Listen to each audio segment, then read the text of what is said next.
بس رمضان کی سب سے بڑی تیاری کیا ہے کہ اپنے دلوں کو صاف کر لو پہلے سے، کہ جس دل میں نفرت ہو، بغض ہو، کسی کے لیے غصہ ہو، کسی کے لیے کیا کیا جذبے ہوں، دل صاف کرنا۔ ہمارے گھروں میں روزانہ جھاڑو ہوتا ہے، یہاں مدرسے میں روزانہ صفائی ہوتی کہ نہیں ہوتی؟ کیونکہ دنیا کی اصل گندگی ہے تو جھاڑو ہاتھ سے نہیں چھوٹ سکتا۔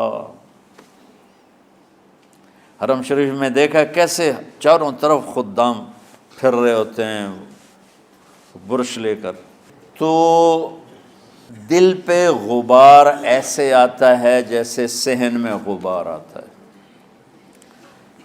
دل پہ گندگی ایسے آتی ہے جیسے صحن میں آتی ہے۔ تو ہم نے نظام بنایا ہوا ہے، لوگ مقرر ہیں وہ روزانہ جھاڑو دیتے ہیں۔ تمہارا دل ایک آنگن ہے، ایک صحن ہے، اس میں بغض، نفرت، حسد، پتہ نہیں کیا کیا گندگیاں آئیں گی اور آتی رہیں گی۔ بچوں ایک کام کرو، جھاڑو پکڑ لو، صاف کرو۔ یا اللہ معاملہ تجھ سے کرنا ہے، لوگوں سے نہیں۔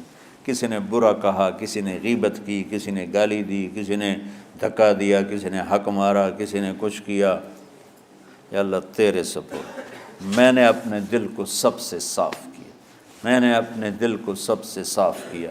یہ اتنی بڑی عبادت ہے کہ بڑے بڑے نفلوں والے، تہجد والے، حج عمرے روزے والے تمہیں نہیں پکڑ سکیں گے، کیونکہ اس کا کرنے والا دنیا میں کوئی نہیں۔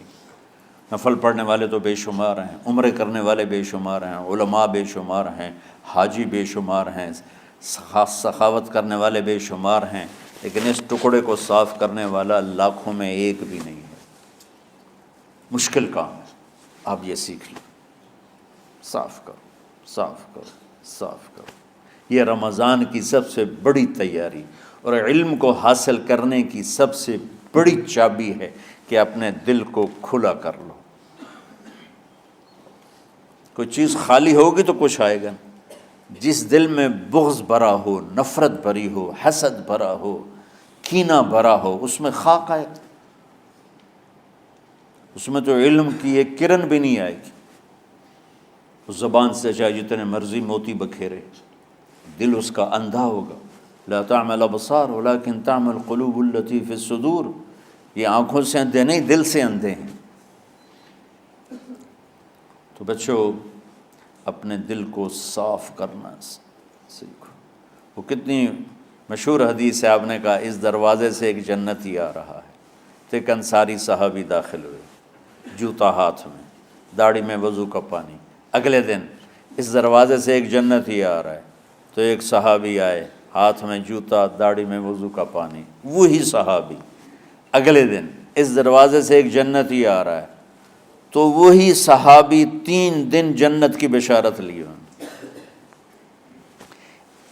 اس صحابہ کی جماعت میں ایک شخص ہیں جن کا نام ہے عبداللہ بن عمرو بن عاص۔ ان سے بڑا عبادت گزار صحابہ میں کوئی نہیں تھا، نہ سابقین میں نہ متاخرین میں، نہ پہلوں میں نہ بعد والوں میں۔ ان کی عبادت کیا تھی؟ ساری رات جاگنا، سارے دن کا روزہ، اور ایک ختم قرآن صبح سے شام تک۔ اتنی اللہ نے طاقت دی تھی۔ پھر وہی غلوب والی بات آ گئی، ایکسٹریم ہونے والی بات آ گئی۔ ان کی شادی والی رات حجلہ عروسی میں داخل ہو رہے ہیں، دلہن کے کمرے میں داخل ہو رہے ہیں، اور مصلی بچھا کے اللہ اکبر، اور دیر نفل تے نفل، دیر نفل تے نفل۔ تو ان کی بیگم نے دیکھا تو وہ بھی خیر کا زمانہ تھا، انہوں نے بھی وضو کیا اور پیچھے مصلی بچھا کے وہ بھی فجر تک نفل پڑھتے رہے۔ صبح ہوئی تو حضرت عمرو بن عاص رضی اللہ عنہ نے پوچھا، بیٹی رات کیسی گزری؟ کہا جی ماشاءاللہ آپ کے بیٹے تو بڑے عبادت گزار ہیں، ساری رات نفلوں میں ہی گزری۔ تو وہ ان کو شکایت کر دی۔ حضرت عمرو بن عاص کو اتنا غصہ چڑھا، وہ بیٹے کو تو کچھ نہیں کہا، کتنی حکمت کی بات ہے، سیدھے گئے اللہ کے نبی کے پاس، یا رسول اللہ یہ عبداللہ دیکھیں کیسا نادان ہے، اس کی شادی کی ساری رات نفل پڑھتا رہا۔ تو آپ کہتے ہیں ماشاءاللہ ماشاءاللہ کتنی بڑی بات ہے۔ نفلوں میں گزر گئی، رات بھی نفلوں میں گزر گئی۔ تو آپ نے حضرت عبداللہ بن عمر کو بلا کے ڈانٹا کہ تو نے مہینے میں 3 دن روزے رکھنے ہیں، بس اس سے زیادہ نہیں رکھنے، اور ہفتے میں 1 قرآن ختم کرنا ہے۔ کہا یا رسول اللہ میرے اندر طاقت زیادہ ہے۔ پھر اچھا 15 دن روزے رکھنے، کہ نہیں میرے اندر طاقت زیادہ ہے۔ آپ اس کو تھوڑا تھوڑا کر کے گھٹاتے رہے، اور وہ ہر دفعہ نہیں یا رسول اللہ میرے اندر طاقت زیادہ ہے۔ تو آخر میں آپ نے کہا اچھا چلو صوم داؤدی پہ آ جاؤ، 1 دن روزہ رکھو، 1 دن افطار کرو، اور 3 دن سے پہلے قرآن ختم نہیں کرنا۔ تو آپ نے اس کو پیچھے کیا۔ یہ بیٹھے تھے اس محفل میں، ان کے دل میں آیا کیا یہ بزرگ مجھ سے زیادہ عبادت کرتا؟ رات میں ساری جاگتا ہوں، دن روزہ رکھتا ہوں، 1 ختم کرتا ہوں، تو جنت کی بشارت تو مجھے ملنی چاہیے تھی، ان کو کیسے مل رہی؟ یہ کسی کتاب میں نہیں لکھا کہ یہ ان کا جذبہ تھا، لیکن جو کہ میں ان کی سیرت کو جانتا ہوں تو مجھے خیال آتا ہے کہ ان کی نفسیات میں یہ بات آئی ہوگی، چونکہ صرف انہیں کو خیال آیا کہ میں جا کے دیکھتا ہوں کہ یہ بزرگ کیا کرتے ہیں۔ تو ان کے پاس پہنچ گئے، چاچا، ذرا وہ ادھیڑ عمر تھے، چاچا وہ میرے ابا تھوڑے ناراض ہیں، تو کچھ دن آپ کے پاس گزار لوں؟ کہ بیٹا بسم اللہ آ جاؤ۔ اب رات ہوتے ہی عشاء کی نماز پڑھ کے انہوں نے جلدی سے چادر اوپر لی اور یوں سراغ کر کے ان چاچے کو دیکھنے لگے ایسے کر کہ اب یہ کیا ساری رات سجدہ کرے گا، اور ساری رات روتے روتے روتے روتے مصلی گیلا ہو جائے گا، یا ساری رات رکوع کرے گا، ساری رات قیام کرے گا، ساری رات قرآن پڑھے گا، اس تصور سے یوں دیکھ رہے۔ اور وہ بزرگ صحابی تشریف لائے، سرانے پہ سر رکھا، اللہم بسمک اموت و احیا، ہو گئے۔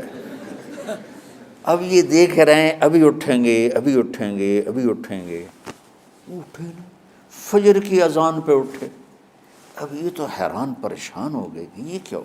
اس زمانے میں تو منافق تہجد نہیں چھوڑتے تھے ڈر کے مارے کہ پتہ نہ چل جائے ہمارے کفر کا، تو یہ چاچا جنت بھی لے گیا تو ستا بھی پیا کہ چلو کل دیکھوں گا۔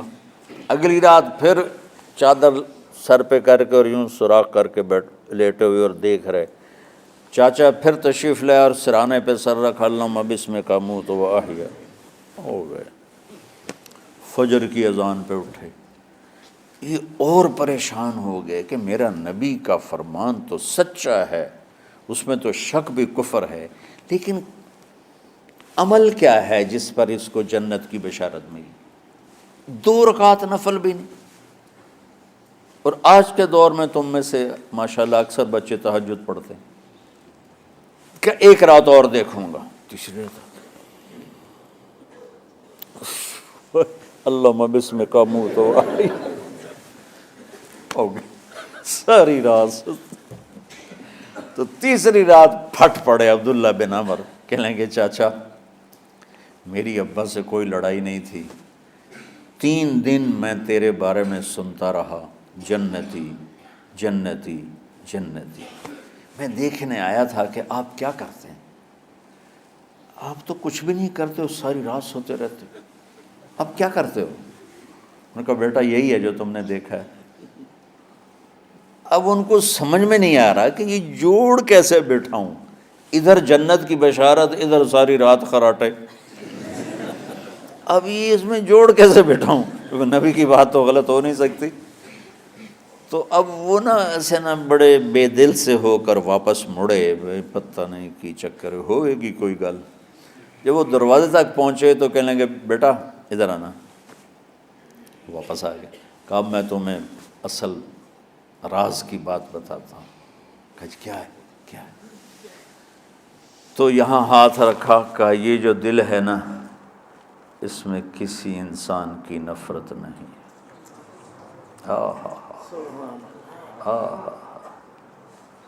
اور جب اللہ کسی کو رزق دیتا ہے، عزت دیتا ہے، مجھے کبھی حسد نہیں ہوا، مجھے خوشی ہوتی۔ تو عبداللہ بن عمر نے کہنا تھا ہاں یہ بات ہے، نہیں، ان کا ہاذا ہوا، اچھل کے کہنے لگے ہاذا ہوا، ہاں ہاں ہاں ہاں یہی ہے یہی ہے یہی ہے۔ پھر کہنے کہ چاچا پر یہ میرے بس کا نہیں ہے، کون کرے گا یہ؟ اتنے بڑے آدمی ہو کر کہہ رہے ہیں کہ یہ میرے بس کا نہیں۔ تو بچوں، دنیا میں جنتی بننا ہے اور علم اللہ سے لینا ہے تو اسے صاف کر دو، سب کی نفرت سے۔ سب، اس نے مجھے یہ کیوں کہا، اس نے مجھے یوں کیوں دیکھا، اس نے میرے بارے میں یوں کیوں کہا، اس نے میرے بارے میں یہ کیوں لکھا۔ جس کی تعریف ہوتی میری کتنی برائی ہوتی، صرف تعریف تو نہیں ہوتی، بھرا پڑا سوشل میڈیا مجھے گالیاں دیں۔ اللہ کے فضل سے میرے دل میں ایک ذرے کے برابر کبھی کوئی منفی جذبہ نہیں آیا، آئے تو میں دھو کے صاف کر دیتا ہوں، یا اللہ میں نے اپنے دل کو صاف کیا، میرا معاملہ تیرے ساتھ ہے، کسی کے ساتھ نہیں۔ یہی آپ رمضان کی سب سے بڑی تیاری، علم کے حاصل کرنے کا سب سے بڑا ہتھیار آپ کو یہ نہیں ہے کہ تمہیں کتابیں یاد ہو جائیں، تمہیں اشعار یاد ہو جائیں۔ تو ساری امت سے کہتا ہوں رمضان کا استقبال کرو، دلوں کو صاف کر کے، نفرتوں کو مٹا کے، مذہبی نفرت، دنیاوی نفرت، رشتوں کی نفرت، بول چال کی نفرت، سیاست کی نفرت، لین دین کی نفرت، ان سب سے اپنے دل کو صاف کرو تاکہ رمضان میں اللہ نے علم اتارا، اللہ تعالیٰ آپ کو علم عطا فرمائے، اور باقی لوگ جو عام دنیا میں زندگی گزار رہے ہیں ان کے دلوں میں اللہ رمضان کا نور اتارے اور ہدایت کا نور اتارے۔ یہ سب سے بڑی تیاری ہے اس کی۔ اور کسی سے گلہ ہے، غصہ ہے، ناراضگی ہے، کسی سے بولتے نہیں ہو، ابھی سے شعبان آ چکا ہے، آپ شعبان سے رمضان کی تیاری شروع فرما دیتے تھے، تو اس کی تیاری کیا ہے؟ وہ دلوں کو صاف کرو، معاف کرو، معافی مانگو، تمہارا قصور نہیں پھر بھی معافی مانگ لو، دلوں کو صاف کرو، اور اللہ سے سخاوت مانگو کہ اللہ کو سخی بھی پسند ہے اور صاف دل والا بھی پسند ہے۔